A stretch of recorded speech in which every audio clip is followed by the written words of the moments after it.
Hi, everybody. This is Joe Grushkin coming to you from the National Association of Local Businesses. I'm here with Ed Katz of Katnip Marketing for a pandemic promotion of his business and how he is one of the businesses thriving during this challenging and interesting time. So, Ed, thank you for joining us this morning. There, you need a, cue card, right? There you go. It's Ed Katz of Catnip Marketing. That's what he does on all of the networking meetings. So, Ed, tell us about your business. Sure. We are a full service, award-winning advertising agency doing marketing, public relations, website development. As you know, our services overlap a bit, and sometimes I'm a provider for you, sometimes you're a provider for me. Um, Absolutely. but I know uh, that, but you got to tell these sure, people about that.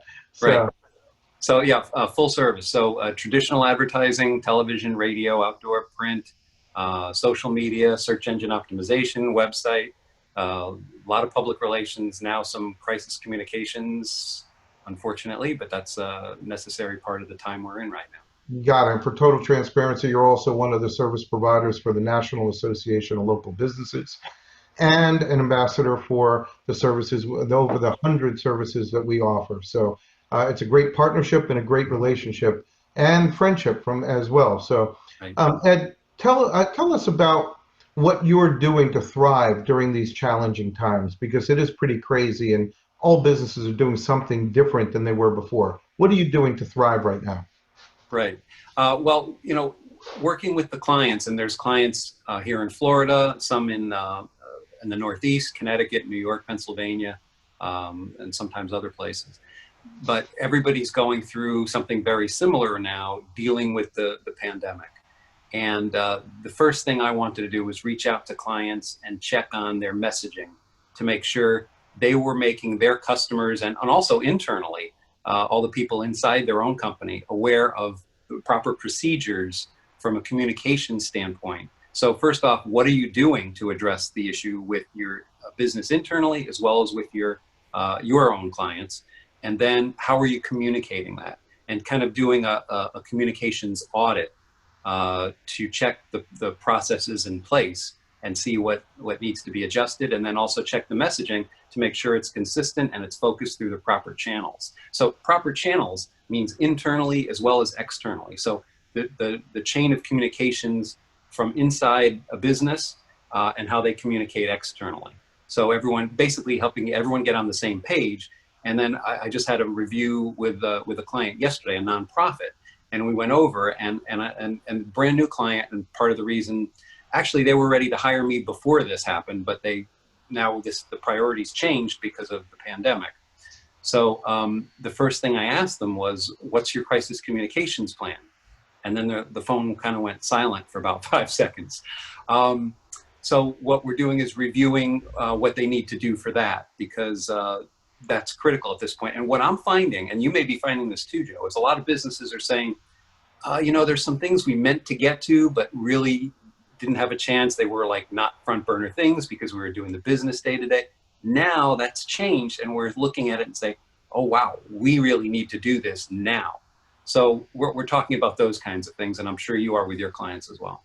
Absolutely. And we're finding a lot of people who thought, social media communications wasn't that important are now ramping that up and coming Right. back and engaging at a level. Plus, the use of technology like we're doing now, all of a sudden, if you can't meet with your customers face to face or through, outside sales or connection, now all of a sudden the use of technology, I find we're teaching a lot of people how to use this technology that we're on right now. So Right. really is an important step.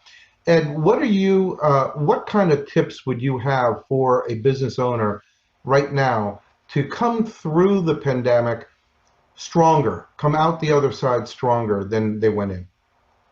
Well, part of it is reviewing the processes in Of place, course. making adjustments on that, seeing what needs to be changed, and what I found with one client is they were already interviewed by one of the local TV stations. Fortunately, everything went smoothly and they handled it properly. But you have to make sure that in an organization, there's only one, maybe two or three people authorized to speak to the media. Anyone else who gets a call from the media has to channel it to the proper person for that particular matter. So it's you don't want someone speaking off the record who's really not prepped properly for it.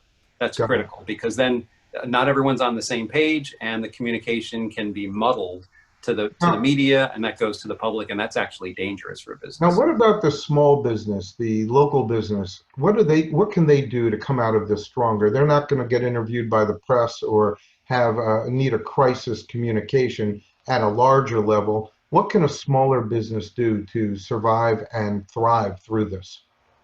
I think it's important to get back in touch with your existing customers. As you know, the 80-20 rule, you get 80% of your business from 20% of your customers, but it's also easier to retain customers than to get new ones. So go back to your customers now and see where everything stands with them. It's a good time to review, see what's in place, see where there's possible areas of opportunity given the new situation we're in. Sometimes it's creating new opportunities, sometimes it's not. I mean, I have clients where this is a perfect time. There's actually a couple of accounting service companies I work with. Perfect time for them to be doing advertising now. They actually have more time, but they can get their message out and they're not as crazed as they ordinarily are at tax time this year because everything's been delayed 90 days by the government for the deadline. So that's a good thing. Advertising, communication, and get close to your customers. It's what we've been preaching for the last month and a half, and you're right on there. So Right. excellent. And one other thing, there's certain clients that deal with the public that can't right now. So, okay, touch base with your clients so you're ready as soon as you can get back to doing business. That's critical too. So then you're prepared to ramp up once this is Well, passed. I don't know any business that can't communicate with their customers now if Right. they have a strong social media presence, if they have Right. email addresses, and if they have a phone. Every customer has a phone, so and they're all home, so they're going to answer their phones. So, Right. it's a matter of just being proactive and not looking at this as the worst thing that could happen to your business. Why is this happening to me? That mindset for the business owner should be, hey, this is opportunity wrapped in a wolf's clothing, and you don't want to be a sheep and have the wolf come up to you. You want to be looking at the opportunity and grab it and take hold of it and think that you're going to come out of this stronger, and you will. So, Ed, thank you for sharing with the audience. Thank you for letting everybody know the great work that you do, and most importantly, offering them the opportunity to work with you. So, my name I is Jim. appreciate it. Can I get a quick plug in? Sure, please. Okay, thanks. All right. If you want to understand, some people don't understand public relations. I find that every year I still have to explain it to possible new clients or current clients. Some companies don't. Even small businesses can use it. A quick example, less than 2 minutes, on the Katnip Marketing YouTube page, The Power of PR, less than 2 minutes, a great case study. You'll see how public relations works if you're curious. I've seen it, and it's excellent, by the way. So, Thank you.